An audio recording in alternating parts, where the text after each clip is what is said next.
Leo ni siku ya Jumapili na nilivyorejea nikitoka kanisani nikaona kijana mmoja hivi amevalia matambara, amevalia mararu hivi, na mwenyewe alionekana mtu mchafu sana. Nikamuuliza, kijana, mbona hujaoga? Kijana alinishangaza kuniambia kwamba maji ni ya kunywa, si ya kuoga. Nikashangaa sana na nikafikiri, nikaona amesema ukweli, manake kama kuoga ni usafi, vipi na mbona taulo uchafuka? Na hilo jambo likanikuza kweli kweli, na nikaona niwaletee hadithi moja juu ya mnyama mdogo ambaye anaishi ndani ya maji na mwingine ambaye huwa anatambaa ardhini. Huyu ambaye anatambaa anaitwa jongoo, na huyu huwa anarukaruka, bila shaka ni chura. Basi wanyama wawili hapo zamani walikuwa ni wenzi wakubwa sana. Licha ya kwamba mmoja anapatikana kwenye ardhi na mwingine anapatikana ndani ya maji, wangelipanga muda wakutane na waseme mawili matatu. Sasa siku moja hao wanyama walipokuwa wakishiriki mazungumzo, kidogo chura alikuwa akimtazama sana jongoo. Basi baada ya siku 2-3 jongoo akamuuliza rafiki yake, mbona kila wakati tunapozungumza unaniangalia na kunichunguza?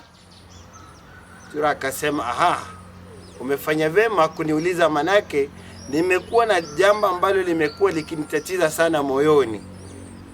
Hivi ningependa kujua, mbona wewe umsafi kila mara na mimi nikiangalia ngozi yangu imekwarika, ni mbaya tu.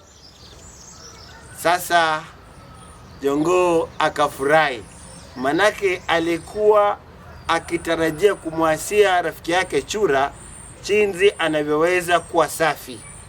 Akamwambia, rafiki yangu, sikiza, mimi huamka kila alfajiri na kuoga, lakini kabla nioge huwa na ukoka moto.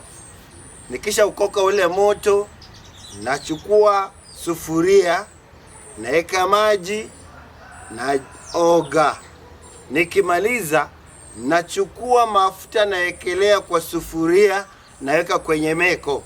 Sasa kabla hata hajamaliza, chura akasema, aha, unatumbukia mle ndani? Akamwambia, hapana, sikiliza, nimekuambia mimi ukoka moto, natilia maji kwa sufuria, nachemsha, naoga. Baada ya kuoga itabidi sasa nijisinge.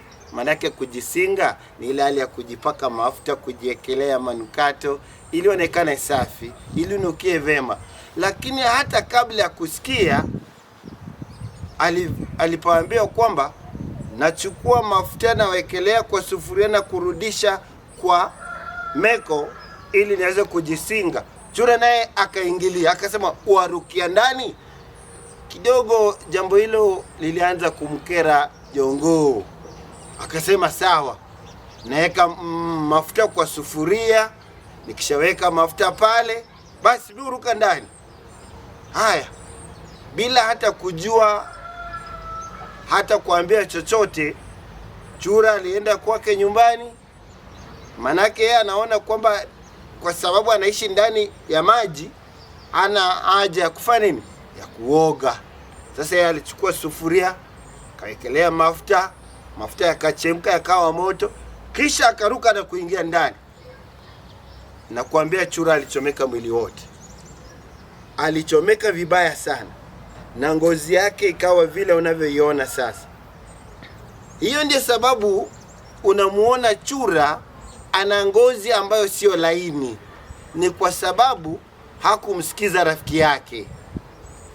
Kidogo dadangu, ama wewe ambaye unanitazama kwa sasa hivi, ama wewe kaka ambao umekaa pale, ningekusii kwamba unapoelezewa jambo na mtu, unapoelezewa kitu chochote, we mtu makinifu sana, we mtu wa kusikiza, utake kujua ameanza na mwisho wake utakuwa namna gani. Maana ona chura kwa kuwa na pupa hakufuata maagizo, ona vile alivyoharibika mwili. Sasa inabidi wakati wowote awe kule wapi? Kule majini. Na ukimwona kwenye inji kavu, jua kuna mno. Na hizi ni stories za Daddy na moving pictures. Ukipenda like, share na usubscribe. Mimi ni Mwalimu Kibuka Ambrose. Asante.